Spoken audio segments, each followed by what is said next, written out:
ለአንድ አካባቢ ላለ ነዋሪ ባክና አደራ ነገሮች ነው። በጥሩም በመጥፎም ያው አገር ትውልድ መቅረጽ ነው መምህርነት ሲባልና መምህር ለራሱ ሳይኖር ለሰዎች የሚኖር ነው። አንተ ሳይደላ ሌሎቹ ነጋቸው እንዲደላቸው ለማለት ያክል ነው ግን የሚባለው ግን እውነት ነው። ከመንግስትም ከአመራርም አንፃር ሲደመር ከህብረተሰብም 22 መጽሐፍ ነው በሁለት ክረምት ጨረስኩ። እንግዲህ ጋሽ ከሌ የምትባለው አንበብ ያለው ጥቅም ብዙ ነው።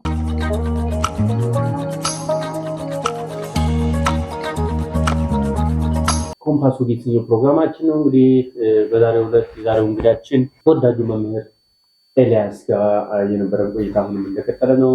ያላችሁልን ተሞክሮ በትምህርት ላይ በተማሪዎች በመምህራን በትምህርት ላይ አጠቃላይ በስርዓቱ ላይ ያለውን ሁኔታ እየዳሰስን እየተወያየን እንገኛለን። እንግዲህ እስከ ፕሮግራማችን ፍጻሜ አሁንም ቆይታችሁ ከኛ ጋር እንዲሆን እንጋብዛለን። ይህን ፕሮግራም ተከታተሉ፣ ላይክ፣ ሼር፣ ሰብስክራይብ በማድረግ አጋርነታችሁን ከኛ ጋር እንድታሳዩ በአክብሮት ጋብዛለሁ። አሁንም ቆይታችን ይቀጥላል። መልካም ቆይታ። መምህር ኤልያስ እንግዲህ ብዙ ነገር እያጫወትኩኝ ነውና ያው የመምህርነት ጉዞ 30 ዓመት በተለይ ደግሞ እናንተ ረጅም ጊዜ የሰራ ሰው በዛ ውስጥ ያለፈበት ህይወት በጣም ብዙ ነገሮች ነው። በጥሩም በመጥፎም ያው አገርን ትውልድ መቅረጽ ነው መምህርነት ሲባልና እንደው በዛ ቅድም ከካሜራ ጀርባ እየነገርኩኝ ነበረ። በዛ በማስተምርበት አካባቢ በተለያዩ ስራዎች ላይ ፓርቲሲፔት አደረግ ነበር። የእርሻ ስራ እንደዚህ ከግብርና ምክንያቱም አንተ የከተማ ልጅ ነህ።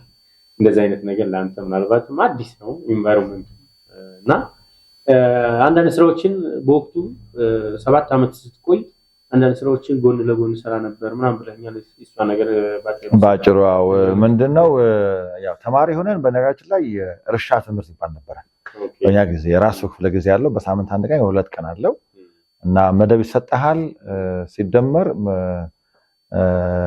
ቤትም ቤተሰባችን ላይም ባለን ግቢ መደብ አለችንና እርሷ ላይም እርሻ እንድንሰራ አባታችንም ይመክረን ነበርና እኔም አረንጓዴ ነገር ወዳለው በተፈጥሮ ሆኖ እዛ ላይ ትናንሽ መደቦች ላይ ካሮት ነሽ፣ ቀይ ስር ነሽ፣ ቆስጣ፣ ሰላጣ ሁሉ እንዘራ ነበርና ከዛ ሁሉ እንጠቀም ነበር። ትምህርት ቤትም እንደዚሁ ነው። ስንማር የራሱ መደብ አላት። እሱን ትንከባከባለህ፣ በግሩፕ ሆነ ታሳድጋለህ። ፍሬያማ መሆን እሱ ነው ማርክ የሚያዘልህ ምን ያለበት እና ያም ተጽዕኖ አሁን ወደ አስተማሪ መሆን የሴድ እዛ እርሻ ስናገኝ ለምን አናርስን ታላና አንድ መምህር አለ። ኦኬ ብለን ጀመርን። ክረምቱን አረስን፣ ዘራን። በቆሎና ፎሶሊያ ቦሎቄ ይባላል፣ ቀዩ ቦሎቄ። እሱን አሳደግን። ግን ቤተሰብ ጋር ሳንሄድ አመቱ ሊያልቆንና ያደገው ሁሉ ነገር ጥሩ እየሆነ ሳለ ለአንድ አካባቢ ላለ ነዋሪ ባክና አደራ ሲደርስ እኛ መስከረም ነው የምመጣው። መስከረም 7 ወይ 8 ወይ 10 አካባቢ ነው የምደርሰው እና እንዛ አካባቢ ከደረሰ ሰብስብልን፣ ለአንተም ኮሚሽን እናስብልሃለን፣ አቶ አንተ ከሰበሰብክልን ያወጣውን ወጪ ሁሉ ሸጠና እናረጋለን ብለን ሄድን ወደና በእርሻም ስራ እንግዲህ ጥቂትም ቢሆን ሞክረናል። ጎን ለጎን ሞክረናል እና ደስ ይላል። በነገራችን ላይ የራሴንም አልጋ የሰራሁት እዛ ትምህርት ቤት ነው። መደብ ላይ ነው የምንተኛው። ብዙ አልጋ አይታወቅም እዛ። ያው እንግዲህ መደብ ላይ ፍራሽ ገዝተ ነው የተከራየንበት ቤት መደብ ነው ያለው። አለዛ አልጋው ደግሞ የሽቦ አልጋ ይባላል ድሮ እና የሽቦ አልጋ ካልተወጠረ ይዞ በአንድ ላይ ነው የሚመጣውና የመጀመሪያውን አልጋ የሰራው አንተ ነው? አዎ የራሴ አልጋ ራሴ ነው የሰራሁት። እንደኛው እንደ ገዝተን ምናምን ከፈርኒቸር የራሴ ነው። ትምህርት ቤቱ ያመጣል እንጨት። ልጆቹንም እናስተምራቸው ነበር ፍላጎት ያላቸው። አንድ ውድር ፕሬር ነበር መሰለኝ። ከዛ እኔ ግን ባለኝ ትርፍ ጊዜ ሁሉ ጣውላ ይመጣል ራሴው ልጋለው። አስተማሪ ያለ እኔ ባልደረባ ከሱ ጋር ሆነን እሱም ያግዘኛል፣ እሱም የራሱ ስራ አለው። ልገን ሜትር ከሀያ አልጋ የራሴን ስራ ትራሴ እና ለትምህርት ቤቱ የእንጨቱን እና ምናምን ገዝተን የሰጠን 120 ብር ነው የሰጠነው። አዎ በቃ ከ120 ብር ነው 80 ብር ይሁን 120 ብር የሰጠን። እኔ አልጋዬን ይዤ ለመጀመሪያ ጊዜ ሞዝቮልድ በቃ ስርቻለሁ ተብሎ ያው ቤት ያስገባው 120 ሜትር ከሀያ አልጋ። ከዛ ፍራሹንም እዛ ነበር መሰለኝ ወር ከሌላ አካባቢ ያስመጣሁት።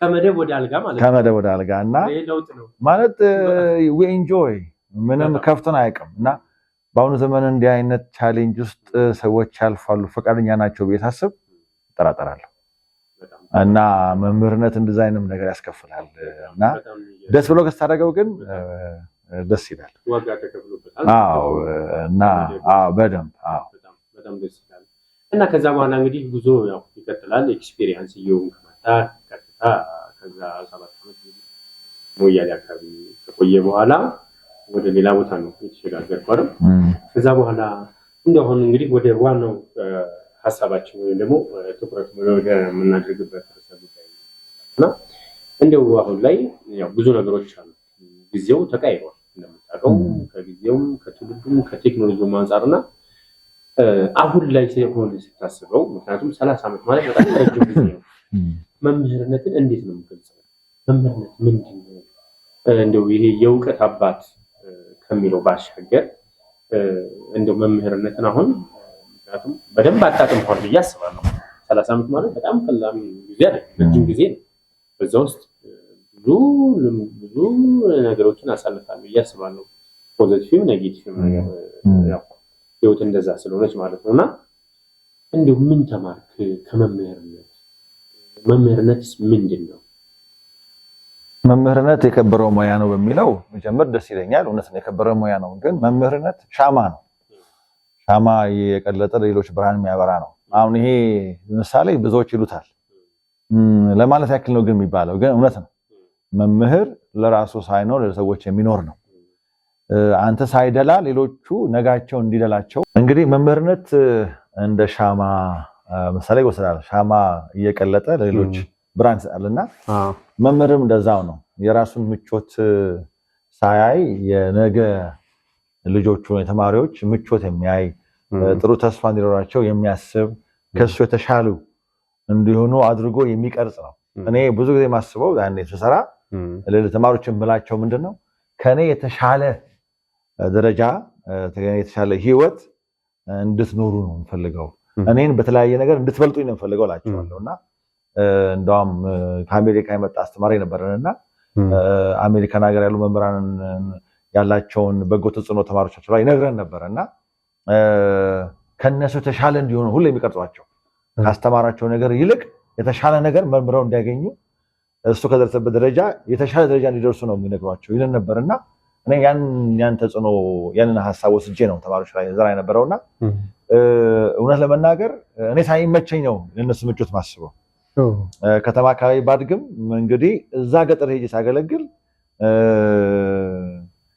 መደብ ላይ ስተኛ መብራት የለም ኩራዝ ወይንም ፋኖስ ምናምን ስንኖር የነዛ ተማሪዎች የነገ የተሻለ ነገር እንዲገጥማቸው ነው ብዬ ያሰብኩት እንጂ ምቾቴን ባስብ ኖሮ ምናልባት ምን አሰቃየኝ እዚህ ከተማ ላይ ደም እንደ ብዬ አንድ አመት አስተምሬ ልሄድ ይችል ነበር ግን አላሰብኩትም እዚህ ያለውንስ ማህበረሰብ ማን ያስተምራል ብለን አስቤ ነው ደግሞ ከኔ ጋር ያሉት የነበሩት በጊዜው እንደዛ ነው ያሰቡት እና የሚገርም ነገር ከኛ ካስተማርናቸው ልጆች ዶክተሮች ሆኖ አሉ እዛ እንኳን ሳልወጣ ተምረው የተመረቁ አሉ ኢንጂነርስ የሆኑ አሉ በሕክምና ዓለም የተሰማሩ አሉ በኮንስትራክሽን ሙያ የተሰማሩ አሉ ከኛ የተሻለ ኑሮ መኖር የጀመሩ አሉ እና በነገራችን ላይ መምህር አይቀናም ደስ ይለዋል ምንም እንኳን ትንሽ ሊሰማው ቢችልም በኢኮኖሚካሊ ያለው ዝቅተኛ ኑሮ ትንሽ ሊሰማው ቢችልም ግን ፍሬዎቹን ሳይ በጣም ደስ ይለዋል እና ሙያው መስዋዕትነት የሚጠይቅ ሙያ ነው እሱም ይመስለኛል የመምህር ትልቁ ክፍያው ይሄ በትውልዱ ላይ ሰርተህ የምታገኘው ውጤት ካንተ በተሻለ ሁኔታ በኢኮኖሚም በአኗኗርም በማንኛውም ደረጃ ላይ ከፍ ብለው ስታይ ያ ይመስለኛል ትልቁ የሚመልስልህ ያንተን ድካም እንጂ አሁን ባለው ሁኔታ እንደምታየው የመምህር ኑሮ ያው እንደሚታወቀው በአገራችን ላይ በዚህ ዙሪያ በጣም አልተሰራበትም በተለይ በመንግስትም በዚህ ላይ ማህበረሰቡም ደግሞ የበፊቱና ያሁኑ ያለው አመለካከት ያው እያንዳንዱ ነገር ዘመኑን አይደለም የሚመስለው ላቋርጥህና የድሮ ማህበረሰብ ለመምህር ያለው አክብሮት ከፍተኛ ነው እንግዲህ እኔ ባስተማርኩበት የመንግስትም የግል ትምህርት ቤት ያው እንደየ አካባቢ ይለያል። ጋሼ ነው የምትባለው እንግዲህ ጋሽ ከሌ ነው የምትባለው።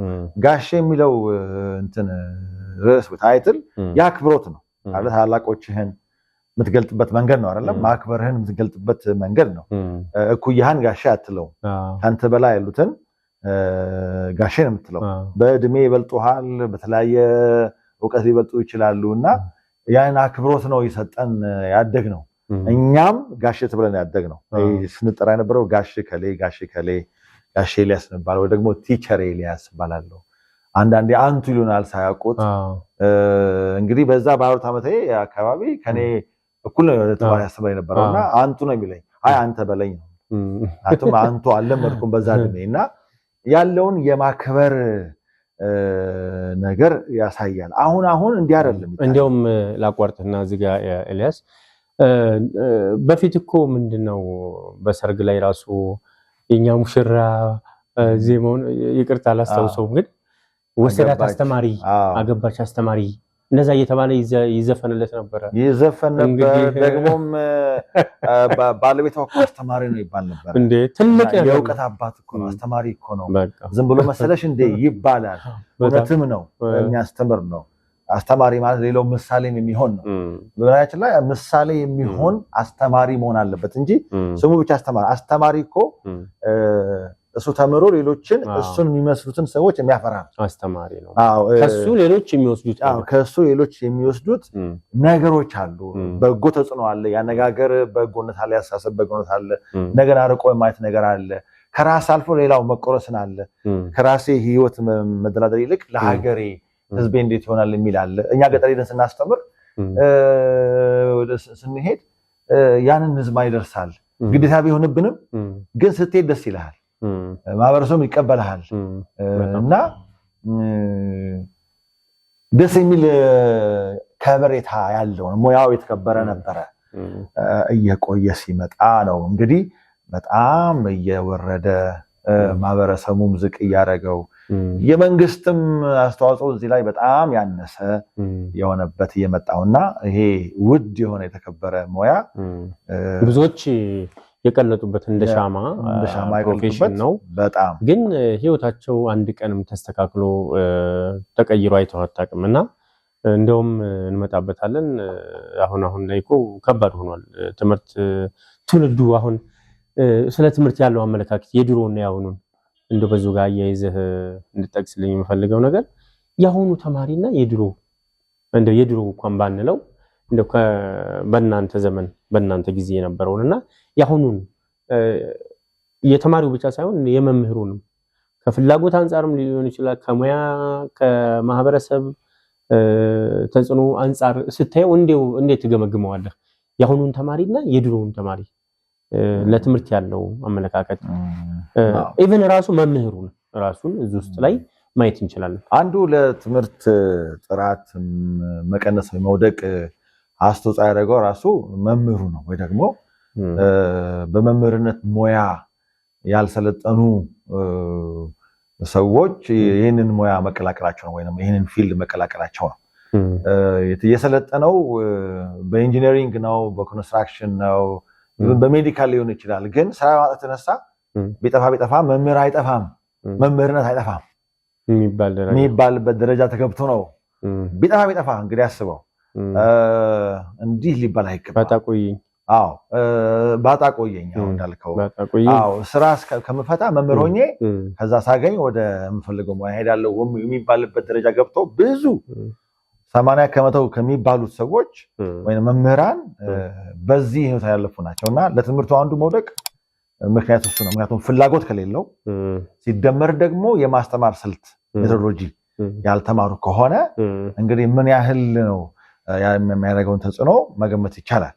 በእኛ ጊዜ እንዲህ አይደለም። አንድ መምህር የሆነ መምህርነት ሙያ ተምሮ ነው፣ በስትሪም ውስጥ አልፎ ነው፣ አስፈላጊውን ክህሎት አግኝቶ ነው፣ ሲደመር ፍላጎት ኖሮት ነው። በግድም እንኳን አንዴ ሳትፈልግ ብትመደብም ስትገባበት ግን ፍላጎቱን ታድረዋለህ። ስለዚህ በዛ ሙያ ነው የምትቀጥለው፣ ደስ ብሎ ነው የምትቀጥለው እና አንዴም ለምንድነው እዚህ ሙያ እንድቆይ ያደረገኝ እሱ ነው። እወደዋለሁ ማስተማሩን፣ ለሌላው መቆረስ እወዳለሁ እና ተማሪውም በዛን ጊዜ እኛም ስንማር በቆጣችን ትንሽ ነበርን ብንሆንም ደካማ ተማሪ የለም አለልህም ትምህርት የማይወድ ተማሪ የለም አልነበረም አለልህም በየዘመኑ አለ ግን አብዛኛው ትምህርትን የሚወድ ነው የመጀመሪያ አማራጩ ትምህርት ነበር ትምህርት ነው በቃ ሳትማር ልደርስ ነው ትምህርትን ጥለህ ነጋዴን ብትሆን ትምህርት ማር አለብህ ነው የሚለው አሁን ተወለዱ ብዙ ነገር ተመቻችቶለት ትምህርት እንደ ዋና አማራጭ ሳይሆን እንደ ሌላ አማራጭ ነው እንዳው ከምትማር ይልቅ አንተ አጀምረህ ቢዝነስ ምን አውቆማ አጀምር በቃ በጣም ትችላለህ መደመር ትችላለህ አይደል በቃ ይበቃሃል አሁን ወደ ቢዝነስ ሄድ የሚባልበት ዘመን ነው ደርሰናል ነው በቅርቡ እንደውም እንዲህ ብሎ ያማከረችን ልጅ አለች ወይ ደግሞ አለ ሚስተር እኔ አሁን እዚህ ጋር ይሄን ሲጨርስ ገና እኮ 12 አልደረሰች ተመልከተ ገና እኮና የሃይስኩል ተማሪ በቃ እዚህ ጋር ቆሜ ቤተሰቤ ትንሽ ገንዘብ አለው እኔም ወደዛ ያዘነበልኩ ነውና አቁሜ ወደዛ ብሄድ ሳለኝ ወይ ፍላጎት ከሆነ ዝንባሌው ከሆነ እውነት ውስጡ ያለው ወደዛ ከሆነና ፍሬያማ እንደሚሆን ካሰበ ቤተሰቡ ደግሞ በዛ አቅጣጫ እንዲሄድ ከረዱት ትንሽ እሱም ቢሆን አለው ክህሎት ንግድም ባለው ክህሎት ከሆነ እሰየው ነው ግን ቢሆንም ለትምህርት ይሄ አነጋገር ለትምህርት ያለው ዋጋ ምን ያህል የወረደ መሆኑ ታያለህ ቤተሰብ እዚህ ጋር ምን አለበት ኖ መማር አለበት መማር አስፈላጊ ነው መጨረስ አለበት ከጨረስክ በኋላ ቢያንስ ፍላጎት ምንድነው በፍላጎት አንፃር ሌላም ኮርሶች ካሉ ትሬኒንጎች ካሉ ተመረ ወደ ንግዱ ብትሰማራ ቆንጆ ነው ፍሬያማ ትሆናለህ አእምሮ ይሰፋል ይባላል አሁን እንዲህ አይደል ቤተሰቡ ራሱ ተጽዕኖ አያመጣም ልጆቹን ትምህርትን እንዲወዱ ከማረግ አንፃር ቤተሰብ የሚገባውን ይሰራል ብያላምንም ከማየው ነገር አንፃር በእኛ ጊዜ እንዲህ አይደለም የቤተሰቡም ተጽዕኖ ምንድነው የሚያየው ነገር በዙሪያችን ምክንያቱም ያናኖራችን እያንዳንዳችን ያው ይታወቃል የኛ ያው የኢትዮጵያ ካልቸሩ አብዛኛው በህብረት የመኖር ሁኔታን የሚታይበትና ብዙ ጊዜ ስታየው መምህራንም ሊሆን ይችላል በትምህርት ሴክተር ላይ በአጠቃላይ ያለውን ስታየው አናኖሩ አጠገቡ ካለው ወይም ነጋዴ ወይም ከንትን በጣም ይወረደ ነው ስለዚህ ትውልድ ደግሞ ያያየው እየሰማው የሚመጣው ነገር አለ እዚህ ጋር ተመረክ አንዳንዴ በልጆቹም አልፈርድም አሁን ላይ ምክንያቱም ጊዜው ደግሞ አጠቃላይ ኮምፒቲሽን ነው ዘመኑ የውድድር ነውና ግን ደግሞ መማርን እንደመጀመሪያ ቅድመ ሁኔታ አስቀምጦ የተማረ ነጋዴ መሆን የተማረ የቢዝነስ ሰው መሆን የተማረ ገበሬ መሆን ይቻላል ምክንያቱም በተማረና ባልተማረ መካከል የራሱ ልዩነት ስላለ የግድ ተመረህ ተቀጣሪ ለመሆን አይደለም እኮ የግድ ሁሉም ሰው ተምሮ ተቀጣሪ ይሁን ማለት አይደለም የኛም ፕሮግራም ዋናው ይሄን ፕሮግራም ለመስራት ሳስብ ያሰብኩት ምንድነው ትምህርት ያስፈልጋል በቃ ለሀገር እያንዳንዱ ነገር የትምህርት ውጤት ነው እዚህ ጋር በቀጥታም ሆነ በተዘዋዋሪ አንድ ሰው ካልተማረ ምንም ነገር መስራት አይችልም በቃ ይሄን ማወቅ አለበት መምህር በነገራችን ላይ መምህር የሙያዎች ሁሉ አባት ይባላል ታውቃለህ መምህር የሙያዎች ሁሉ አባት ነው ለምንድን ነው ግን እንደዚህ እየተባለ መምህር የእውቀት አባት ነው የሙያዎች ሁሉ አባት ነው እየተባለ ግን ለምንድን ነው የሚገባው ነገር እያገኘ ያልሆነው ለምንድን ነው ይሄ ጋር ለምንድን ነው መስራት ብዙ ፋክተሮች አሉት ከመንግስት ጀምሮ እስከ ማህበረሰብ ሊሰሩ የሚገባ ነገሮች አሉ ያስባለሁ እንግዲህ ሰፊና ጥልቅ ነገር ነው ያው እጅ ከኔ ላቁ ባለሙያዎችም ቢዘረዝሩት ብዙ የሚዘረዝሩት አለ ግን ቢሆንም ነገሩ የጋራ ነገር ስለሆነ መንግስትም ትኩረት ሰጥቶት ማህበረሰቡም ለዚህም ሰጥቶት ሊሰራበት ይገባል በጋራ ከተሰራ የተወሰነ ለውጥ ይመጣል ያስባለሁ ለውጥ ይመጣ ሁሉ ጊዜ በጋራ ሲሰራ ነው አንዱ ብቻ ሴክተር ምንም ለውጥ አይመጣም ሌላው መምህሩም በራሱ ላይ ሊሰራ ይገባል አሁን በአንዳንድ በመንግስት ማካሄድ የትምህርት ብቻን ሙያ ይዘው እንዲቀጥሉ የሚያደርግ ያው ኮሌጆች አሉ ጥሩ ነው አንድ ሰው ዛ ኮሌጅ ከገባ የግድ አስተማሪ እንደሚሆን አስቦ ሙያውንም ወዶ ሊገባ እንደሚገባ የተሰራ ያለ ስራ አለ ብዬ አስባለሁና እሱም ጥሩ ነው ምናልባት እንደ ሎንግ ረን ለውጥ ይመጣል ብዬ አስባለሁ ግን መታሰብ ያለበት ትምህርት ዋና አማራጭ እንጂ እንደ ተጨማሪ አማራጭ ሌላ አማራጭ መታሰብ የለበትም የሁሉ ነገር መሰረት ትምህርት ከሆነ ትምህርት ላይ ሊሰራ ይገባል ትውልድ የምትቀርጸው አገር ገንቢ ተረካቢ የምትቀርጸው በትምህርት ነው። ትምህርት ዋና ነገር እንደሆነ የተማረ ቅድም ብለናል። የተማረ ገበሬ፣ የተማረ ነጋዴ፣ የተማረ እንደዚህ ብለን የምናየው የተማረ ነው። የሚማረው ትምህርት ሲኖር ነው። እና እሱ ላይ ትኩረት ሰጥቶ እንዳለ ቢሰራ ለውጥ ይመጣል ብዬ አስባለሁ። እና መምህሩም ራሱን ደግሞ ያበቃ መሄድ አለበት። እንግዲህ ቴክኖሎጂ የራሱ እንግዲህ ተጽዕኖ አለው፣ በጎም ተጽዕኖም ክፉ ተጽዕኖ አለው። እና መምህሩ ግን እንዴት ነው በአሁኑ ጊዜ ያለው መምህር ራሱን እያበቃ ነው ወይ? በተለያየ መልኩ የግድ ኮሌጅ ግባ፣ ትሬኒንግ ውሰድ፣ ኮርስ ውሰድ ላይባል ይችላል። ግን መጽሐፍቶች አሉ። በጣም በተሰማራበት የማስተማር ሙያ በሚያስተምርበት የትምህርት ዘርፍ ራሱን አፕግሬድ የሚያደርግበት ብዙ መጽሐፍቶች አሉ። ቴክኖሎጂ ደግሞ የሰጠነው ብዙ አይነት እድሎች አሉ። ያንስ እየተጠቀመ ነው ወይ? እኔ የሚገርምህ ነገር እንግዲህ ሜቢ እመጣበታለሁ ወደኋላ። በጣም አንባቢ ነኝ። አሁን ቤተሰብ ካፈራው በኋላ ልጆች ከመጡ በኋላ እነሱ ላይ ያለኝ ኃላፊነት ስለበዛ ማንበቤን በጣም ቀነስኩ እንጂ ያለኝ ትርፍ ሰዓት ሁሉ በማንበብ አሳልፈው። መንፈሳዊ ነገሮች አነባለሁ፣ ከትምህርቴ ጋር ደግሞ ያሉ በጣም አነባለሁ። እና እንደውም አንዳንድ ጊዜ የደሞዜን ግማሽ የሚወስደው መጽሐፍ ግዢ ነው። ከውጭም ሰዎች ጋር ላላካለውና እንግዲህ ለጉራ ባይሆን ቤቴ ውስጥ ከ1000 መጽሐፍ በላይ አለኝ። አዎ። እና ሼልፎች አሉኝ፣ 2 ሼልፎች አልበቃ ብሎ በካርቶን ነው ያለው የመምህር ሀብቱ እንግዲህ። አዎ። እና አሁን ልጆቼንም አንብቡ ነው የምለው፣ አንብቡ ላለው እንደኔ ባይወጡ ያው የዘመኑ የቴክኖሎጂ ተጽዕኖ አንዱ እነሱ ላይ ማርፏል። ግን አንብቡ፣ የምታየው ነገር የሚነበብም ይሁን። ቴሌፎን ስትይዝ፣ ስማርትፎን ስትይዝ ዝም ብለህ ቲክቶክ እና ምናምን እያየ ሳይሆን የሚነበብም ነገር እንግዲህ ያው የቤት ስራ ሲሰጣቸው አሳይመንት ከኮሌጅ ዩኒቨርሲቲ የተማረ ነው ሊጨርስ ነው። ግን ሲሰጣ አሳይመንት ብቻ አይደለም የምታየው። ሌላ ጊዜስ ምንድን ነው ነገ ልትሰማራበት ካለው ፕሮፌሽን ጋር ወይ ደግሞ ጠቅላላ እውቀት ላገኝበት የምችለውን ነገር አንብብ።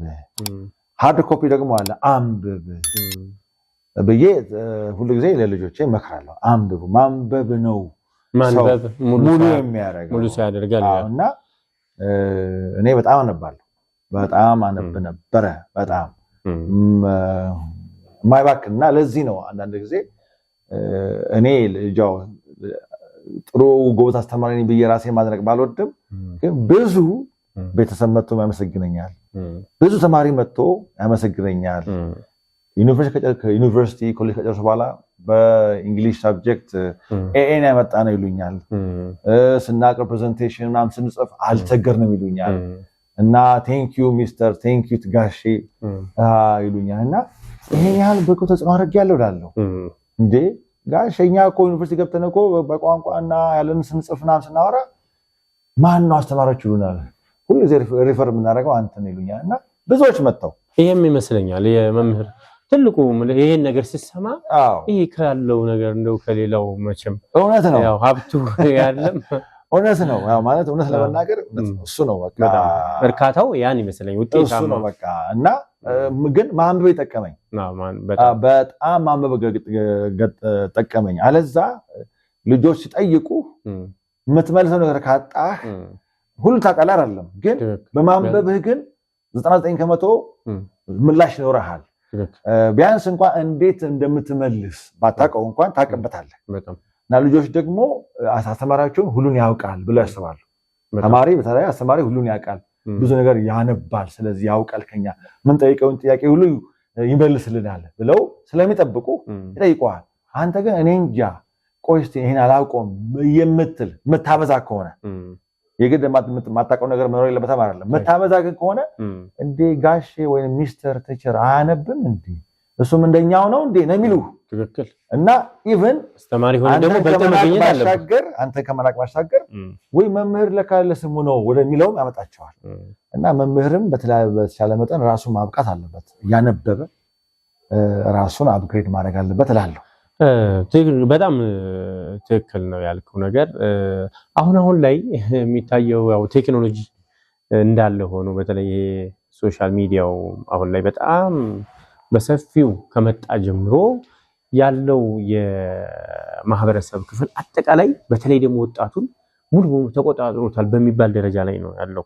ቲክታክ በለው ፌስቡክም ሌላው ማህበራዊ ሚዲያ አጠቃላይና የማንበብ ባህላችን አሁን የበፊቱንና ያሁኑን በተለይ ደግሞ በወጣቱም በማንኛውም በእኛም በመምህራኖች ደረጃ ስታየው ምን ደረጃ ላይ ያለ ይመስላል? እንደ ምናልባት ይሄ ሁኔታ ወደፊት በዚሁ አሁን ባለንበት ሁኔታ ከቀጠለ ማንበብ በጣም እየቀነሰ ሰው ልጅ ምክንያቱም ባነበብክ ቁጥር ቢያንስ አንድ ቦታ ቁጭ ብለህ ለረጅም ሰዓት ራስህን ሴቭ አድርገህ ከብዙ ነገር ፎከሲንግን ረጅም ጊዜ በአንድ ነገር ላይ መቆየትን ነገር ታዳብራለህና እነኚህ ነገሮች አሁን ላይ በጣም እየቀነሱ ነውና ቴክኖሎጂውንና ማንበብን እንዴት ነው አጣጥሞ መሄድ የከበደን አሁን ላይ?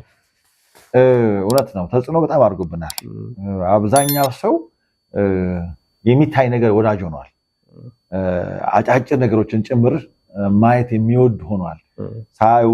ሳንወድ በግዳችን ተማሪዎቻችን ወደዛ እየመጡ ነው። አሁንም ጥንቃቄ ካልተደረገ በማህበረሰቡ ዘንድ በተለይ በወላጆች ዘንድ ጥንቃቄ ካልተወሰደ በእውነት ትኩረት ሰጥቶት ካልተሰራበት በስተቀር ልጆቻችን የአጭር ነገር ተመጋቢዎች፣ አጭር ነገር ፈላጊዎች፣ ትዕግስተ ቢሶች፣ ፈጣን መፍትሄ ፈላጊዎች እንጂ መፍትሄ አምጪዎች በትዕግስት ቆፍረው የሚቻላቸውን ሁሉ አድርገው መፍትሄ ለማምጣት እንደሚጥሩ ሰዎች አይደለም ያደርጋቸው እና መፍትሄውን ደግሞ ከነሱ ውጪ እንዲፈልጉ ያደርጋቸዋል። እና በጣም ጥንቃቄ መደረግ አለበት።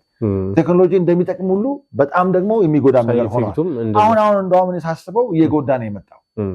እውነት ለመናገር እየጎዳ ነው የመጣው እና ተማሪዎቻችን ከማንበብ በጣም ርቀዋል። እኔ ተማሪ ሆኜ ለተማሪዎቼ እናገራለሁ። when I was grade 7 when I was grade 8 እላቸዋለሁ።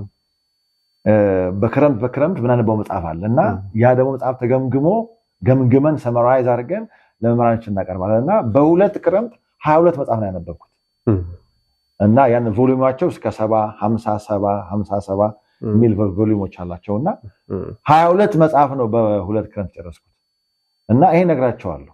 አሁን ደግሞ ከደሞ አስተማሪ ደግሞ ከሆንኩ በኋላ ማለት በፊት ማንበብ በጣም ወዳለሁ። ብዙ መጽሐፍቶች አሉኝ። ሼልፌን ከፈለጋችሁ ፎቶግራፍ አንስቼ ልክላችኋለሁ። ማንበብ ተማሩ፣ ማንበብ ውደዱ። ማንበብ ሙሉ ነገር ያደርጋል። በጣም ወቀሳቸውና በየጣም እመክራለሁ። ማንበብ ግን የለም በጣም ማንበብ የለም። ሶሻል ሚዲያው ሙሉ በሙሉ ተቆጣጥሮታል። በቃ እይታ አድርጎታል። ባጭር ነገር ነው። ማን ነው አሁን እኮ ቁጭ ብለህ እኮ የሆነ 30 ደቂቃ 1 ሰዓት ማን ነው? በፊት እኮ 3 ሰዓት ቁጭ ብለን እናነባለን። አማራጭም የለም። ሲደመር ማንበብ በጣም አስፈላጊ ነው ብሎ ስለሚነገረን አሁን የለም። የሚገርም ማለት ማንበብ ዕውቀት ብቻ አይደለም የሚሰጥህ፣ የባህሪ ለውጥ ያመጣልሃል። ምን አይነት የባህሪ ለውጥ? ትዕግስተኛ ያደርግሃል። ጊዜ ወስደህ ነገርን ለነገር መፍትሄ አበጂ አይነትን ያበጃል በውስጥህ። አጭር ነገር አይደለም። ይሄ ነገር ጊዜ ይፈጃል። 100 ገጽ ለማንበብ 1 ሳምንት ሊፈጅ ይችላል። ጎበዝ ከሆንክ 15 ቀን 15 ቀን መቆየትን ይፈልጋል። አጠቃላይ ሀሳቡን ለማግኘት ወይ አንድ ወር ሊፈጅ ይችላል። ማንበብ ትዕግስተኛ ያደርግሃል። ችኩል አያደርግህም። አየኸው። እና ደግሞ ራስህንም እኔ ጋርስ ምን አለ፣ ቆይ ለዚህ ነገር ምን አይነት መፍትሄ ደግሞ ማግኘት ይችላል፣ ከነበርኩት ውስጥ ምን ተምሬ ምን ተግባር አድርጌ የሚለውን ነገር ሁሉ ያዳብራል። ሰፊ አእምሮ፣ ብዙ እይታ እንዲኖርህ ያደርጋል። ማንበብ ያለው ጥቅም ብዙ ነው።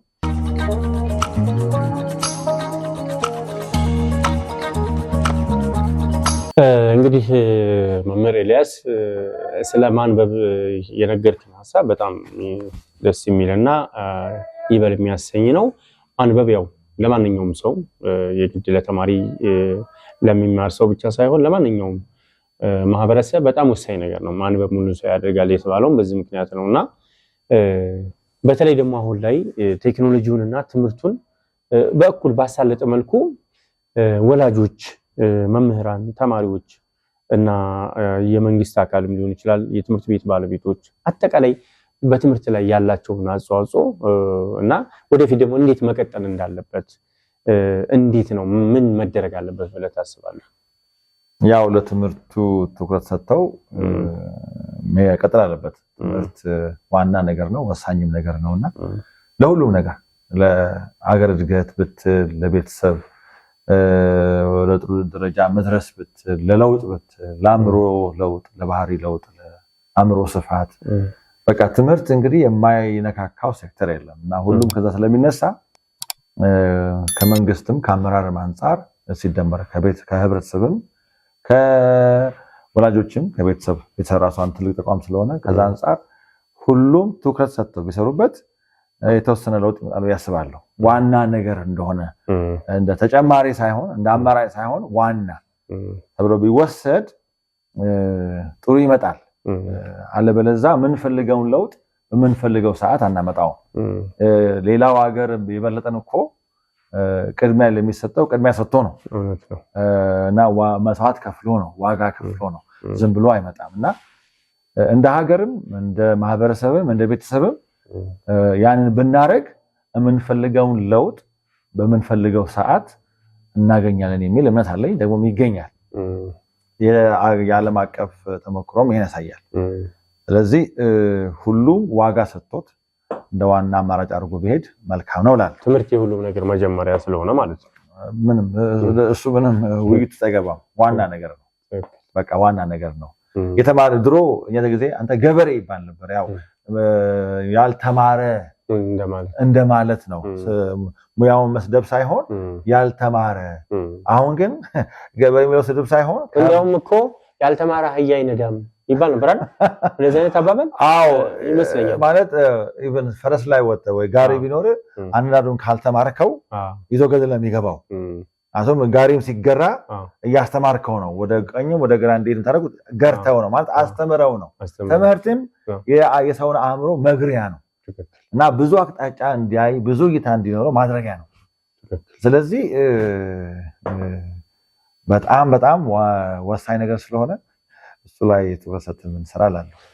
እየተከታተላችሁት የምትገኙት ኮምፓስ ወግ የተሰኘ ፕሮግራማችን ነው። እንግዲህ እንደተመለከታችሁት የዛሬው እንግዳችን እንቁ መምህራችን ለረጅም ጊዜ ከ30 ዓመት በላይ በማስተማር ልምድ የካበተ ልምድ ያለው መምህር ከመምህር ኤልያስ ጋር የነበረን ቆይታ አሁንም እንደቀጠለ ነው። አሁን ወደ ማጠቃለያው እየደረስን ነው። እንግዲህ ይህን ፕሮግራም ከወደዳችሁት ላይክ፣ ሼር፣ ሰብስክራይብ በማድረግ አጋርነታችሁን እንድታሳዩን በአክብሮት እጠይቃለሁ። ወደ ማጠቃለያው እየደረስን ነው። መምህር እንግዲህ ይሄ ቶፒክ በጣም ሰፊ ነው። እንደው በዚህ ባጭር ደቂቃ ምናልባት አስፈላጊ ከሆነ እንግዲህ በሌላ ጊዜ መለስ ብለን ዲቴይል በትምህርት ስርዓቱም ላይ ያለውን ያሁኑ የአዲሱ ትውልድ የአዲሱ የትምህርት ስርዓትን በተመለከተ ከውጤትም አንፃር ከማህበራዊ ከኢኮኖሚውም አጠቃላይ ያለውን እይታ በሰፊው ወደፊት እንደምንዳስስ እንደው ተስፋ አደርጋለሁ። እንግዲህ ጊዜ ተመቻችቶ ወደፊት ከተገናኘን ይሄን ፕሮግራም እንሰራበታለን ብዬ አስባለሁ። ምክንያቱም ሐሳቡ በጣም ሰፊ ነው። ትምህርት በጣም ያልተነካ ነው። ገና ብዙ ነገር ይፈልጋልና እንደው ዛሬ ያነሳነው ያው ምንድነው የሚባለው አባይን በጨልፋ ነው በትንሿ እንደው ትንሽ አጠቃላይ ለግንዛቤ ያህል ነው እንጂ ቶፒኩ በጣም ሰፊ ነው እና በመጨረሻም እንደው ይሄን ፕሮግራም ከመዝጋታችን በፊት አጠቃላይ በትምህርቱም ትውልዱ በተለይ አሁን ባለ የቴክኖሎጂው ዘመን ነውና ከተማሪም አንፃር ከመምህራንም ከወላጆችም ከትምህርት ቤትም ከመንግስትም አንፃር ምን ከማን ይጠበቃል የሚለውን ሐሳብ እና ደግሞ ትምህርት ወደፊትስ እንዴት ነው መቀጠል ያለው አጠቃላይ ለወላጆችም ለመምህራንም እንደ አጠቃላይ ያለህን መልእክት እንደው በዙ አጋጣሚ ገልጸህ ብታልፍ። እኔ የምለው እንግዲህ ከመምህራን ልጀምር። መምህራን ያው መምህራን ራሳቸውን አፕግሬድ በማድረግ የትውልድ አደራ ላያቸው ላይ እንዳለ በማሰብ ፕሮፌሽኑ ላይ እስካሉ ድረስ ከልባቸው ስራቸውን ቢሰሩ ትውልድ በመቅረጽ ትዕግስት ይፈልጋል። ከፍተኛ ትዕግስት ነው የሚፈልገው ሙያው። ትዕግስትና ካብተው ራሳቸውን ደግሞ በብቃታቸውን እየጨመሩ ትውልድን ቢቀርጹ ነገ ልናያት የምንፈልጋት ኢትዮጵያ እናያለን ብዬ አስባለሁ እና መምህራን እዚህ ላይ በጣም በጣም ሊበረቱ ይገባል ብላለሁ። ያ ሁሉ ዘመን ያሳለፍነው በትዕግስት ነው። በጣም በጣም በጣም ትዕግስት በጣም አለና አንዳንድ ጊዜ ጨጓራችን ያመናል። ንዴት ይዘሃል በቃ ልጆች ጋር የምታየው ለውጥ ሳታባሰቀት በጣም ትበሽቃለህ፣ ትናደዳለህ። ለምን አይሰሙ ለምን አይለወጡም? እልህ ይዘሃል፣ ትበሽቃለህ። አንዳንድ ጋር ጠውጥ ያገመ እሱን ደግሞ ለመቀየር ጥራለህ። ያው ስሜት ስለሚነካ ከሰው ጋር ነው ከማሽን ጋር ለምንውለው ከሰው ያው ከሆነ ሰው ጋር ነውና ፕሮፌሽኑ ስሜትን ይነካል። አእምሮን ያለ ነገር ሁሉ እንትና ነው የሚነካው እውነት ለመናገር እና ባንክ ብትሰራ ከባንክ ጋር ነው ከገንዘብ ከአካውንት ከሰነድ ጋር ነው የምትያያዘው። ከሰው ባህሪ ጋር ብዙ ተያያዘው። እኛ ግን ከህፃን ጀምሮ እስከ አዋቂ እስከሚሆን ድረስ ባህሪ፣ አእምሮ፣ አስተሳሰብ፣ ባክግራውንድ ብዙ ነው የምትነካካው። ስለዚህ አንተም ጋር ይመጣል ብዙ ነገሮችና ኢቭን የቤተሰብ ችግሮች ሁሉ አንተ ጋር ይንጸባረቃል። ልጆች ጋር ይንጸባረቃል፣ ልጆች ደግሞ አንተ ጋር ሳይንጸባረቁ አንተ ደግሞ ትፈታለህ። ያሳለፉት ነገር በጣም ብዙ ነው በዚህ አንጻርና ትዕግስተኛ ሆነው ስራቸውን በአግባቡ በብቃት ቢሰሩ ላለው ተማሪዎች ደግሞ ለትምህርት ቅድሚያ መስጠት ዋና ነገር እንደሆነ በማሰብ ነገ ነጋዴ ሊሆን ይችላሉ፣ የተማረ ነጋዴ፣ ነገ ሹፌር ሊሆን ይችላል፣ የተማረ ሹፌር፣ ነገ የተማረ ረዳት፣ የተማረ ገበሬ፣ የተማረ የሆነ ነገር አዋቂ፣ የተማረ ነገር እንዲሆን ያስፈልጋል።